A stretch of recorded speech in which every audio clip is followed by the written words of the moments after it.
श्री स्वामी समर्थ. जय जय स्वामी समर्थ. कशा आहात सर्व स्वामी भक्तांनो? तुम्ही सदैव आनंदी राहा अशीच स्वामी चरणी प्रार्थना. तुमच्या सर्व चांगल्या इच्छा स्वामी पूर्ण करोत आणि आजचा दिवस तुमचा आनंदात जाओ अशीच स्वामी चरणी प्रार्थना. तुम्हा सर्वांचं खूप खूप स्वागत आहे माझ्या चॅनलमध्ये. गणपती बाप्पा हे सर्वांच्या घरी येणार आहेत आणि गणपती बाप्पा येणार म्हटलं की प्रत्येकाच्या चेहऱ्यावर एक वेगळाच भाव पाहायला मिळतो. ज्यावेळेस कधी पण पहा, ज्यावेळेस तुम्ही गणपती बाप्पाचं नाव घेता त्यावेळेस प्रत्येकाच्या चेहऱ्यावर एक वेगळीच प्रसन्नता, वेगळंच तेज पाहायला मिळतं.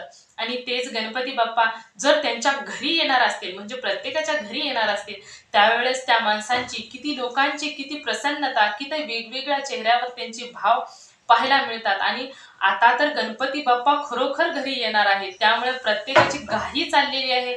गणपती बाप्पाच्या स्वागत उत्सवासाठी प्रत्येकाची तयारी चाललेली आहे.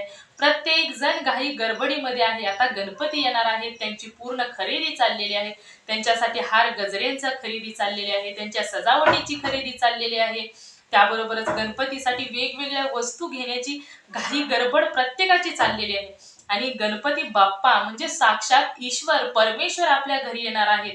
त्यानंतर त्यामुळे प्रत्येकाची घाई ही असणारच आहे. आणि प्रत्येक जण न कंटाळता, न कोणत्याही प्रकारचा कालवा गोंधळ न करता शांततेत सर्वजण अगदी प्रसन्नतेने संपूर्ण ऊर्जामध्ये आपले संपूर्ण काम करत आहे. म्हणजे कोणत्याही प्रकारचा कंटाळा न येता एवढ्या उत्साहाने प्रत्येक जण आपल्या गणपती बाप्पाची येण्याचा, आगमनाची तयारी करत आहे. तर गणपती बाप्पाचं आगमन तर होणारच आहे. आणि गणपती बाप्पा म्हटलं की प्रत्येकाच्या चेहऱ्यावर लगेच गणपती बाप्पा मोरया, मंगलमूर्ती मोरया हा जयघोष लगेच चालू होतो. आणि गणपती बाप्पा येणार आहेत म्हटलं की सर्वजण आनंदी आणि सुखात सदैव असतात. आणि गणपती बाप्पा, आता या गणपती बाप्पा आपल्या घरी येणार तर आहेतच, पण त्या अगोदर आपण गणपती बाप्पा घरी आणण्या अगोदर काही माहिती मी तुम्हाला सांगणार आहे. की गणपती बाप्पाची मूर्ती तुम्ही घरामध्ये आणण्या अगोदर ती कोणती गणपती बाप्पाच्या मूर्तीची तुम्ही निवड करायची आहे, की ती तुमच्या घरामध्ये सर्व दुःख हारणारी, सुख देणारी आणि आनंदमय वातावरण करणारी मूर्ती असेल. त्यानंतर तुम्ही गणपती बाप्पाची मूर्ती घरी आणताना कशी आणायची आहे आणि गणपती बाप्पाला आणायला जाताना तुम्हाला कोणकोणती तयारीनिशी तुम्हाला गणपतीला आणायला जायचं आहे. त्यानंतर तुम्ही गणपतीची मूर्ती घरी कशी घेऊन यायची आहे. आल्यानंतर गणपती बाप्पा ची तुम्ही घराच्या बाहेर कशी पूजा करायची आहे. त्यानंतर गणपती बाप्पाला तुम्ही काय काय ठेवायचं आहे, तुम्हाला नैवेद्य कोणता दाखवायचा आहे. त्याबरोबरच गणपती बाप्पा आसनावर बसवल्यानंतर तुम्हाला त्या गणपती बाप्पाच्या आसपास कोणकोणत्या वस्तू ठेवायच्या नाहीत, हे संपूर्ण माहिती मी आज तुम्हाला सांगणार आहे. त्यानंतर विसर्जन कसं करायचं आहे, हे संपूर्ण माहिती मी तुम्हाला सांगणार आहे. त्याबरोबरच गणपतीची मूर्ती कसली असावी, म्हणजे कशाची असावी, तुमच्यासाठी शुभ मूर्ती कोणती आहे, हे संपूर्ण माहिती आज आपण या व्हिडिओमध्ये पाहणार आहोत. तर चला तर सुरुवात करूया. तर ज्यावेळेस तुम्ही गणपती बाप्पाची मूर्ती आणायला जाणार आहात, त्या अगोदर तुम्हाला गणपती बाप्पासाठी संपूर्ण सजवून ठेवायचं आहे. म्हणजे गणपती बाप्पाचं सिंहासन तुम्हाला बनवून ठेवायचं आहे. आणि त्यानंतर तुम्हाला गणपती बाप्पाची मूर्ती आणायला जायचं आहे. तर त्या अगोदर गणपती बाप्पा तुम्हाला कोणत्या कोपऱ्यामध्ये किंवा कोणत्या जागेवर तुम्हाला गणपती बाप्पाचं सिंहासन बनवायचं आहे. तर घरामधील तुमच्या ईशान्य कोपरा इथे तुम्हाला गणपती बाप्पाचं सिंहासन बनवायचं आहे. म्हणजे गणपती बाप्पाचं आसन तुम्हाला ठेवायचं आहे. पूर्णपणे तयार करून तुम्हाला नंतर गणपती बाप्पाची आरती आणायला जायचं आहे. त्याबरोबरच असं आसन तुम्हाला बनवायचं आहे की ज्यावेळेस तुम्ही गणपतीची मूर्ती तिथे विराजमान कराल त्यावेळेस गणपतीचं तोंड हे पश्चिमेकडे असावं. त्यानंतर आणि काही वेळेस असं पूर्वीपासून सांगण्यात आलेलं आहे की ज्यावेळेस बाहेरून एखादी व्यक्ती तुमच्या घरामध्ये पाहते, त्यावेळेस समोर जर गणपतीचा जर चेहरा दिसला तर घरामध्ये अजिबात तुमच्या नकारात्मकता, निगेटिव्हिटी कोणत्याही प्रकारची तुमच्या घरामध्ये प्रवेश करत नाही, असं देखील पूर्वी प्राचीन काळापासून चालत आलेलं आहे. त्यामुळे तुमच्या दरवाजाच्या समोर देखील तुम्ही गणपती बाप्पाची मूर्ती ठेवू शकता. आता हे झालं गणपती बाप्पाचं आसन तुम्हाला अशा प्रकारे तयार करायचं आहे की जिथे तुमच्या समोर गणपती बाप्पा दरवाजाच्या समोर दिसतील अशा प्रकारे तुम्हाला गणपती बाप्पाचं आसन करायचं आहे. आणि गणपती बाप्पाची मूर्ती म्हणजे आसन तुम्हाला ईशान्य कोपऱ्यामध्ये आणि पश्चिमेकडे तोंड करून किंवा पूर्वेकडे तोंड करून असावं, अशा जागेवर तुम्हाला गणपती बाप्पाचं आसन तयार करायचं आहे. त्यानंतर ज्यावेळेस तुम्ही गणपती बाप्पाची मूर्ती आणायला जाणार आहात त्यावेळेस तुम्हाला घरामधून गुलाल घ्यायचा आहे, त्यानंतर अक्षदा घ्यायच्या आहेत, नंतर तुम्हाला दुर्वा दुर्वा जरी घेतल्या तरी देखील चालतील. त्यानंतर तुम्हाला गणपती बाप्पासाठी जानवा घ्यायचा आहे. नंतर तुम्हाला हळदी कुंकू घेऊन गणपती बाप्पाला आणि नंतर तुम्हाला एक पांढरा स्वच्छ रुमाल देखील घेऊन जायचा आहे. तिथे गेल्यानंतर तुम्हाला गणपती बाप्पाची मूर्ती पसंत करायची आहे. आणि गणपती बाप्पाची मूर्ती नेहमी पसंत करताना ज्यावेळेस गणपती बाप्पाच्या मूर्त्या दोन प्रकारच्या असतात. एका मूर्तीचं सोंड ही उजव्या बाजूला असते आणि दुसऱ्या मूर्तीची सोंड ही डाव्या बाजूला असते. तर कधीही उजव्या बाजूला सोंड असणाऱ्या गणपतीला जास्त सोहळा आवडतो, जास्त उत्साहात त्यांचा कार्यक्रम म्हणजे त्यांचा गणेश उत्सव साजरा करावा अशी उजव्या बाजूची सोंड असणाऱ्या गणपतीची इच्छा असते. त्यामुळे घरगुती आपण घरामध्ये एवढा त्यांचा मोठ्या थाटामाटामध्ये सोहळा करत नाही आणि त्यांना जसा हवा आहे तसं घरामध्ये सोहळा होत नाही. म्हणजे बरोबरच गणपती बाप्पाची मूर्ती खरेदी करताना एवढं मात्र लक्षात ठेवायचं आहे की गणपतीची मूर्ती ही सदैव बैठी मूर्ती घ्यायची आहे. म्हणजे आसनावर बसलेली किंवा खाली मांडी घालून बसलेली मूर्ती घ्यायची आहे. मूर्ती कधीही मोरावर बसलेली किंवा सापावर बसलेली किंवा एखाद्या देवतांच्या हातामध्ये असलेली मूर्ती किंवा उभी मूर्ती किंवा एखाद्या पक्ष्यांवर, प्राण्यांवर किंवा कुठल्याही देवदेवतांच्या हातावर बसलेली मूर्ती अजिबात घ्यायची नाही.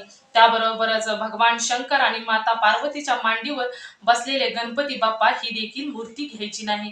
कारण शंकराची ही पूजा शिवलिंगाच्या स्वरूपामध्ये केली जाते. त्यामुळे तुम्ही अशा प्रकारच्या कोणत्याही मूर्त्या घ्यायच्या नाही. तुम्हाला मूर्ती घेताना लक्षपूर्वक अशीच मूर्ती घ्यायची आहे की ती बैठी असावी, बसलेली असावी, मांडी घालून बसलेली असावी किंवा बैठी असावी. त्यामुळे तुम्हाला अशीच मूर्ती घ्यायची आहे. उभा राहिलेली किंवा कोणतीही प्रकारची तुम्हाला मूर्ती घ्यायची नाही.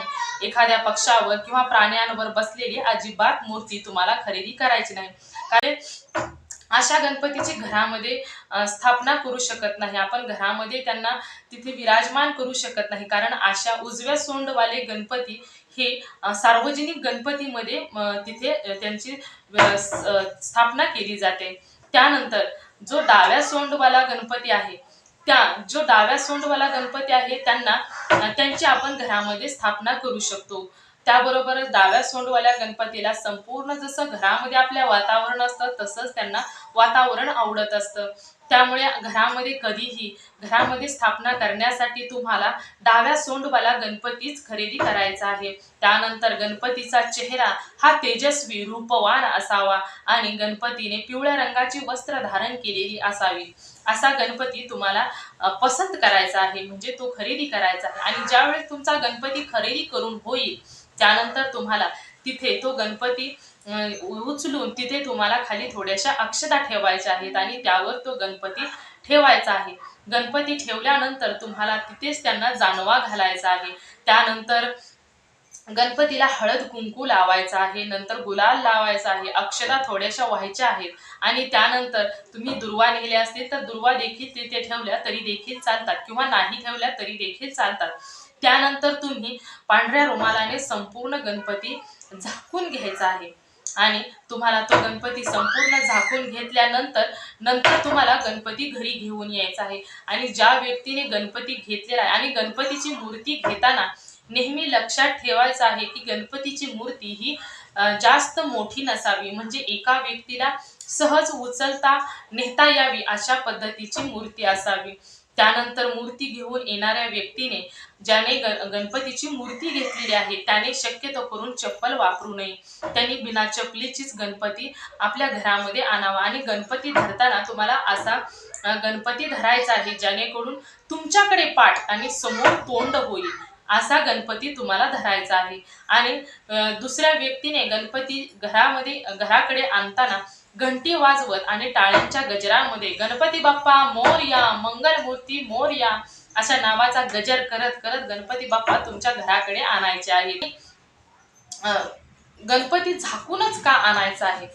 कारण गणपती हा एवढा रूपवान तेजस्वी गणपतीची मूर्ती असते आणि कधी कधी बघा एखाद्या व्यक्तीची दृष्टी नजर एवढी वाईट असते की दगड देखील फुटतो.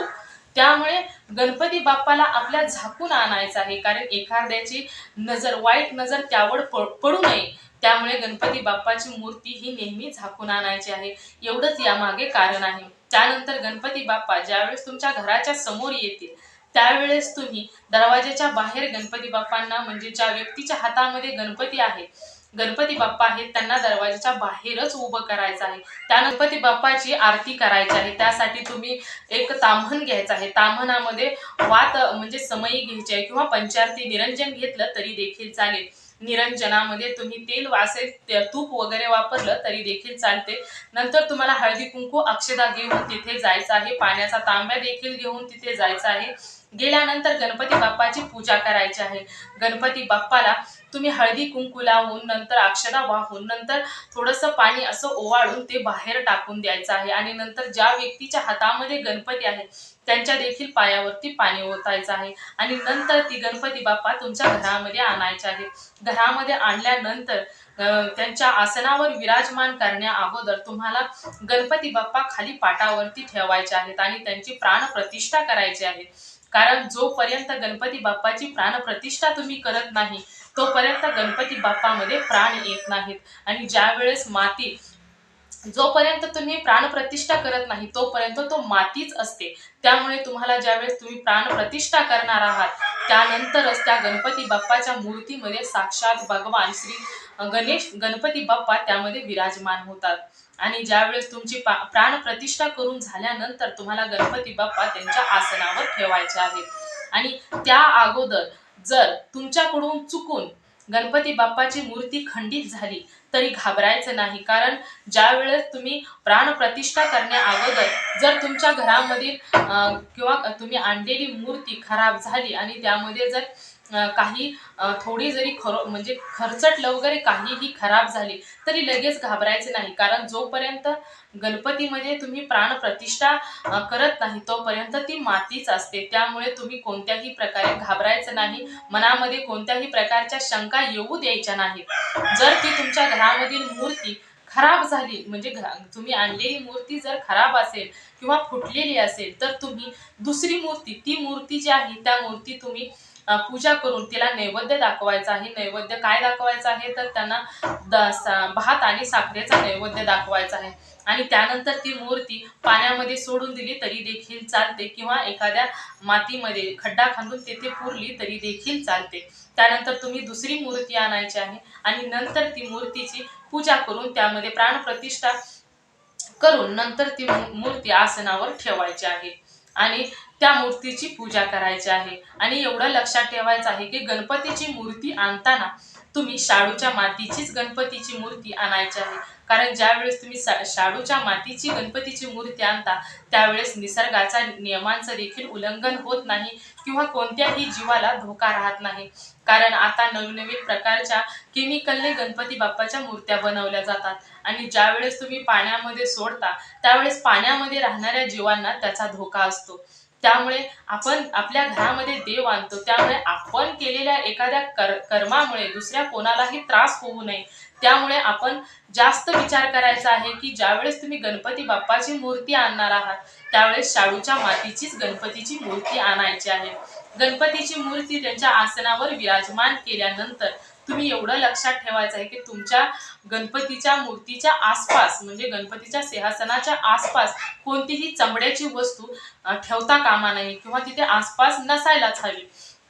म्हणजे कमरेचा बेल्ट वगैरे काहीही वस्तू असतात चमड्याच्या त्या अजिबात, पर्स वगैरे काहीही तिथे आसपास असता कामा नये. कारण चमड्याच्या वस्तू ह्या जनावराच्या कातड्यापासून बनवलेल्या असतात आणि ते गणपती बाप्पाला अजिबात आवडत नाही. त्यामुळे या चमड्याच्या वस्तू तुम्ही अजिबात गणपती बाप्पाच्या आसपास ठेवायच्या नाहीत. त्यानंतर गणपती बाप्पाची तुम्ही 5 दिवस किंवा काही लोक 9 दिवस अशी पूजा करतात. पण सार्वजनिक गणपती शेवटपर्यंत असतात, पण घरगुती गणपती हे 5 दिवसच असतात. गणपती बाप्पाचं 5 दिवस आनंदामध्ये स्वागत करायचं आहे. जे तुमच्याच्यानं होईल एवढी तुम्ही सेवा करायची आहे. गणपती बाप्पाचं नामस्मरण जरी केलं तरी देखील चालतं. गणपती बाप्पाचं नामस्मरण असं करायचं आहे, ओम गंग गणपतये नमः. एवढंच नामस्मरण तुम्ही करायचं आहे. मी अजून एकदा सांगते, ओम गंग गणपतये नमः. एवढंच तुम्हाला गणपती बाप्पाचं नामस्मरण करायचं आहे. गणपती बाप्पाला नैवेद्य हा दूध, भात, साखरेचा नैवेद्य दाखवला तरी देखील चालतो, किंवा तुम्ही जे दररोज भाजी भाकरी खाता हा देखील नैवेद्य दाखवला तरी देखील गणपती बाप्पाला आवडतो. ते खुश होतात तुमच्यावर. फक्त तुम्ही किती मनापासून मनोभावे त्यांची सेवा करता हेच देव पाहत असतात. देव काहीही पाहत नाही की तुम्ही काय करताय किंवा तुम्ही किती खर्च करताय. देव फक्त तुमचं मन तुम्ही किती मनापासून करता हेच देव पाहत असतात. त्यानंतर ज्या वेळेस तुम्ही गणपती बाप्पाची 5 दिवस सेवा केल्यानंतर गणपती बाप्पाचं विसर्जन करणार असतात त्यावेळेस तुम्हाला कोणत्याही प्रकारची घाई गडबड करायची नाही. आणि गणपती बाप्पाची मूर्ती ही कधीही तुम्ही घाई गडबडीमध्ये कुठेही घेऊन जायचं नाही. शांततेमध्ये संपूर्ण विधिवत गणपती बाप्पाची पूजा करायची आहे, त्यांची आरती करायची आहे, त्यांना नैवेद्य दाखवायचा आहे आणि नंतर घंटीचा नाद करत गणपती बाप्पाला घेऊन जायचं आहे. आणि गणपती बाप्पाला घेऊन जाताना टाळ्यांच्या गजरामध्ये तुम्हाला गणपती बाप्पाला घेऊन जायचं आहे. आणि जाताना गणपती बाप्पा मोरया, पुढच्या वर्षी लवकर या असं म्हणत म्हणत गणपती बाप्पाला घेऊन जायचं आहे.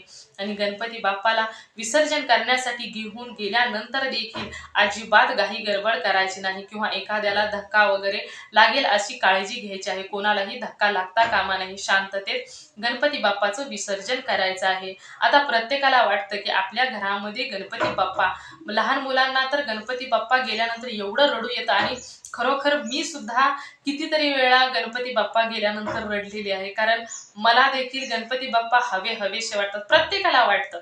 माझ्यापासून तुमच्यापर्यंत कोणालाही गणपती बाप्पा आपल्या घरातून जावेसे वाटत नाहीत. कारण ज्या वेळेस गणपती बाप्पा आपल्या घरामध्ये आलेले असतात त्यावेळेस आपलं घर एवढं प्रसन्न वाटत असतं, एवढं आनंदमय वाटत असतं की आपल्या घरामध्ये साक्षात गणपती बाप्पा उतरलेले आहेत असं वाटत असतं. त्यामुळे कोणालाच वाटत नाही की आपल्या घरातून गणपती बाप्पा जावे. पण असतात काही गोष्टी समजून घ्यायच्या असतात. सर्वच काही आपल्या मनासारखं घडत नसतं.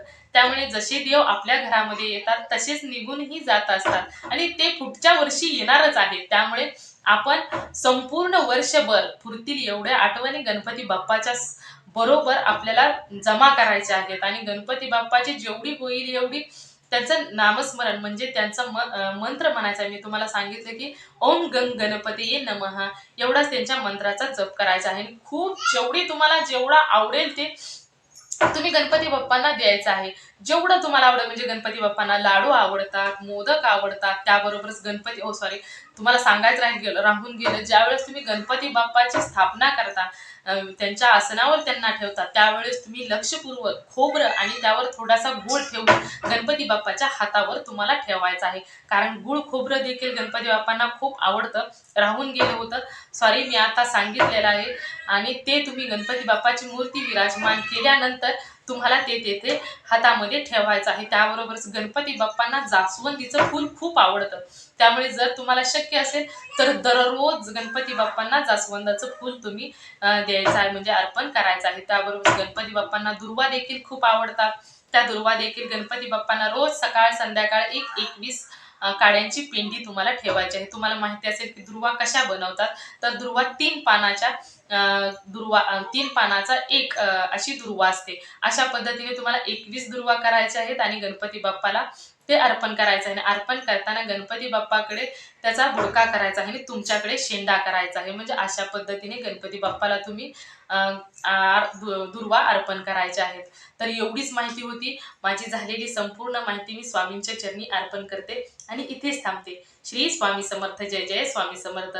सदैव आनंदी राहा, सुखी राहा आणि समाधानी राहा. एवढंच आपल्याला हवं आहे. कोणतीही गोष्ट जगामध्ये सर्वश्रेष्ठ नाही, यापेक्षा कोणतीही गोष्ट सर्वश्रेष्ठ नाही. त्यामुळे एवढंच खूप महत्वाचं आहे. तुम्ही सदैव आनंदी राहा. श्री स्वामी समर्थ. जय जय स्वामी समर्थ. आणि गणपती बाप्पा मोरया, मंगलमूर्ती मोरया. सर्वांनी गणपती बाप्पा येणार आहेत, त्यांचा आनंद घ्या आणि सर्वांनी सुखी राहा, समाधानी राहा. गणपती बाप्पा जसे येणार आहेत तसे जाणार देखील आहेत. जसं आपण आलो आहे आपण देखील जाणार आहोत. त्यामुळे गणपती बाप्पा आलेले आहेत, पुढे काय होणार आहे याचा विचार न करता गणपती बाप्पा आपल्या बरोबर राहणार आहेत याचाच विचार करायचा आणि एवढ्या आठवणी जमा करून ठेवायचे की पुढच्या वर्षी गणपती बाप्पा येईपर्यंत पुरतील एवढ्या आठवणी जमा करून ठेवायच्या आहेत. तर श्री स्वामी समर्थ. जय जय स्वामी समर्थ. गणपती बाप्पा मोरया. मंगलमूर्ती मोरया.